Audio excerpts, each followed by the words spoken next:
All right, this is relationship expert Terry Duran, and I'm on the line with Nicole. What's going on, Nicole? How you doing?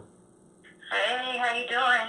I'm doing all right. So let me know, what did you need advice about? What's the situation we're dealing with?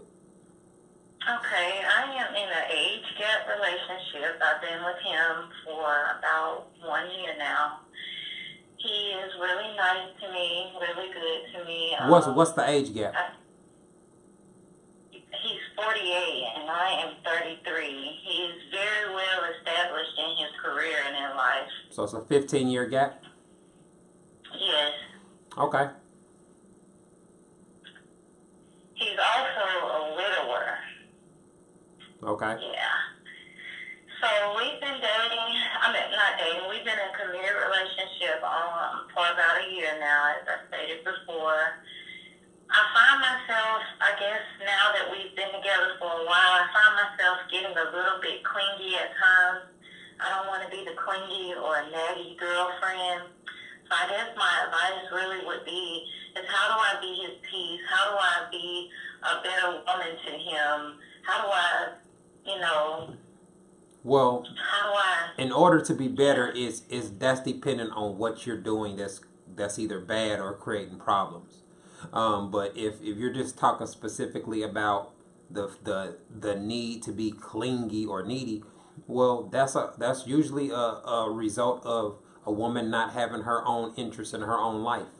Like, if you really have your own situation going on, you have hobbies, you have other interests, you have a business or something going on where you're actively involved, you won't just be sitting around monitoring what he's doing, calculating the amount of time between the last time you talked to him or the last time he texts. Like, in order to be doing that or being needy or clingy, that's usually an indication that you got too much free time and you're directing it all to him and he got other stuff going on. You know what I mean? Like, so he's not necessarily. I mean, I don't think it's a realistic expectation to expect a a large amount of time from somebody, especially like you said, somebody that's established and successful. You know what I mean? Like, so he could be legitimately giving you all the quality time that he has based off his lifestyle, his schedule, his responsibilities, etc. And so you can't treat that as if he's doing something wrong by doing that, because that's what most men are going to do, especially men that have their priorities together. They're not going to put hanging out, cuddling with boo over something important or something that they're committed to doing. She's just going to have to deal with it. You know what I mean? And he's not going to feel guilty about it. He's not going to be looking to change because that's just how men operate. You have to put your professional and other obligations above personal time or kicking it time. That because that's where lovey-dovey time with Bay falls in. You know what I mean? Because from a male perspective, when you're talking about a man that's 48 that is professional and has things going on, he shows his love and his feelings for a woman by the things that he provides to her life. He uses the resources at his disposal to take care of her. He considers her well-being in her long term success in his decision making. You know what I mean? Like, so those are the way. And one of the main things that a man is going to do, a man that loves a woman or cares about a woman is going to find ways to deal with things about her that he may not like or may not be too thrilled about or would like to see improved. You know what I mean? And so when a man is doing all those things, he's demonstrating that he cares about you. He's giving you the free time that he does. And so if you start complaining about that, well, what's he supposed to do? How's he supposed to resolve that? You know what I mean? Because and it's not a realistic thing to say, because what's he supposed to do? Just quit his job? If he's supposed to just make less money?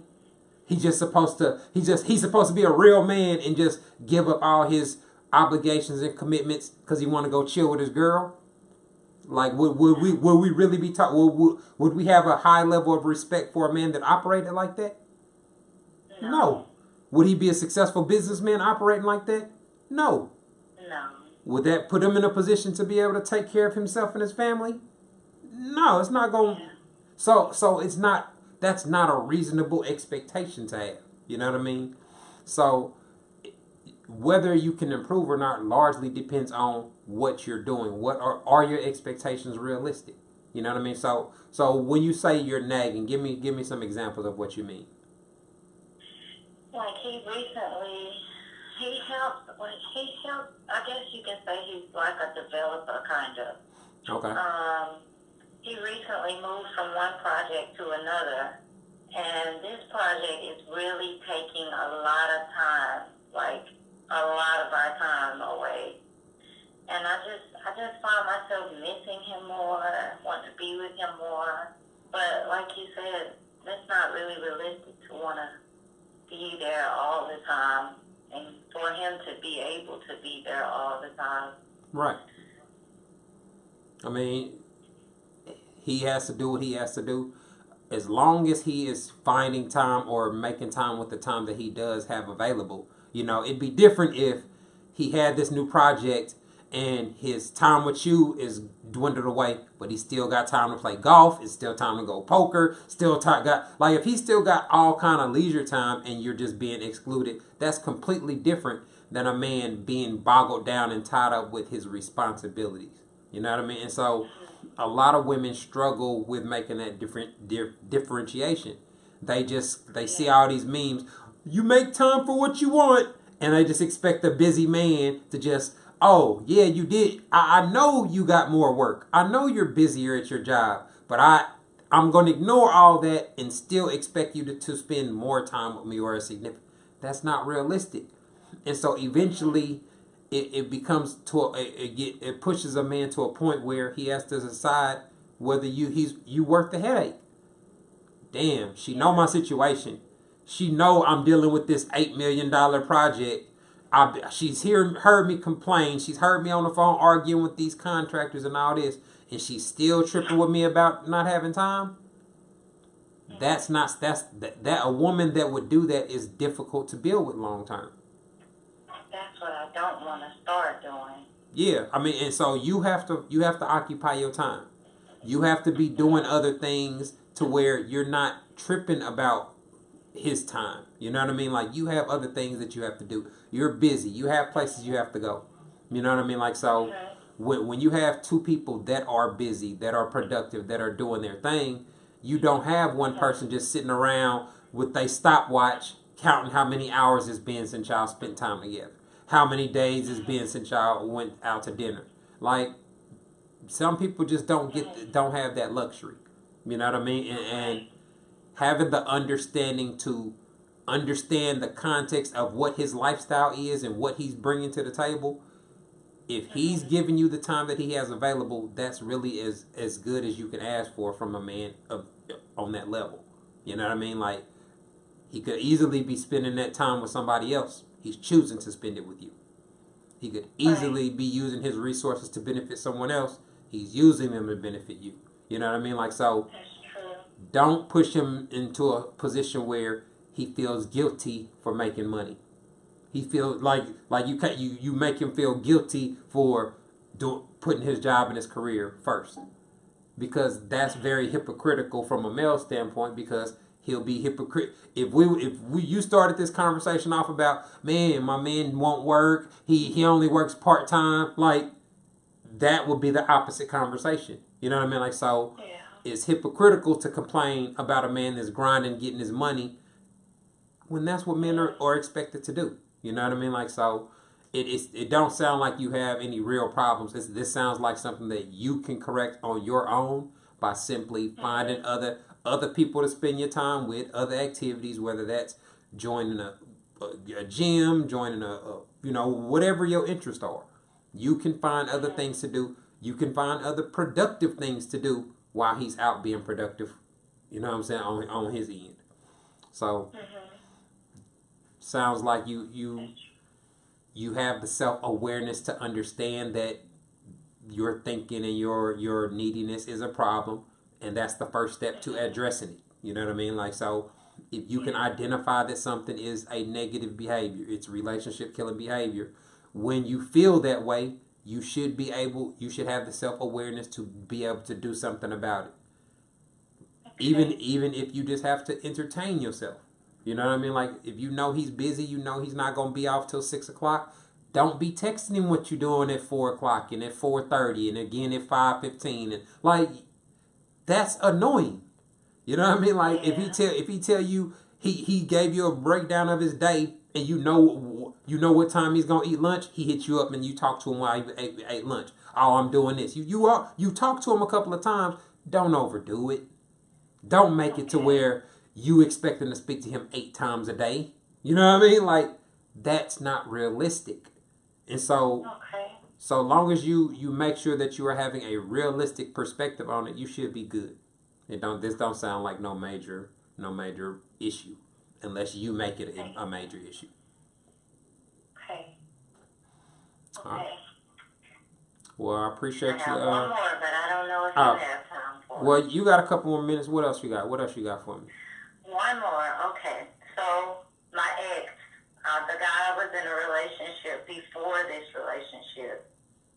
Typical. I see you doing better. I see the glow up. I see the change in you. Now he's coming so hard. He's in my DMs. He's in my email. He's calling from different numbers. Oh, I miss you. I want you back. Is it wrong for me, or is it sick, or is it wrong for me to actually want to rub some of this in his face? Or should I just leave it alone and let him be? That's a very normal reaction to a glow up. Everybody, well, not everybody, but a lot of people want to be able to flaunt to their ex, to show them what they missed out on, to show them how much better you're doing. So it's a very normal feeling. I guess everybody has that little slight pettiness inside of them. How much they let it show is gonna vary from person to person. But no, what you experiencing is very normal. This is what I would say to that. You don't have to do. You're not really gonna get anything out of it. You know what I mean? Like, unless the only way that it really matters is if you really still care about the ex. You know what I'm saying?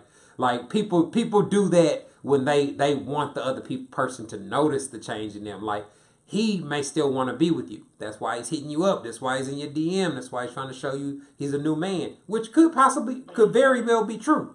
He could have matured. He could be in a different space. He could have learned from his mistakes. Like, so those are all possible things. You know what I mean? Like, but you don't have to go out of your way to throw it in his face if he already recognizes he missed out on something. You know what I mean? Like, so from a logical perspective, it's not necessary. But the desire to throw it in his face is very natural. Everybody love to that told you so feeling.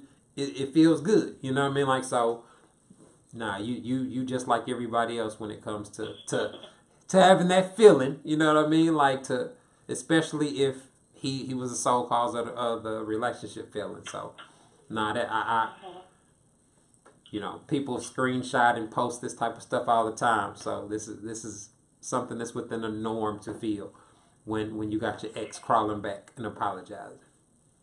Okay. I really appreciate you taking the time to talk to me. I did listen. I do want to get it in a little bit more. Is there a way I could go back and listen to this like later, or that later? Well, yeah, it'll be on my YouTube channel, and I'll be playing portions of the conversation on my page so other people can hear the conversation and see how it goes. So I appreciate you participating. If any of your friends know advice, you know where they can reach me. Yes, thank you. Much success to you, and thank you. I really appreciate it. You're welcome. You have a good one. Bye-bye.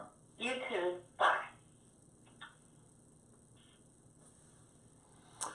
All right, y'all. So conversations like that happen all the time, and a lot of times it's really simple fixes. You know, I'm glad this wasn't a real bad situation. She wasn't pregnant by some bum or getting abused or anything like that. Sometimes the conversations are real light.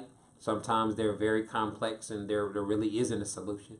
But it's really good for women to be able to get a different perspective on things and prevent themselves from sabotaging what could possibly be a good thing. You know, you don't want to be creating problems where they don't already exist. And so it feels good from my perspective to be able to just speak on the behalf of the men that are not out here doing dirt, that are not necessarily doing you wrong, that are not bad dudes. Like, this is how they operate. This is what their priorities are. Don't try to disrupt that. Don't try to put a choose between your career and choose between me situation with a man. That's a conflict that you're most likely gonna lose. You know what I mean? Like, so hopefully other people can observe the conversation and listen and have learned from the situation. Thanks for tuning in.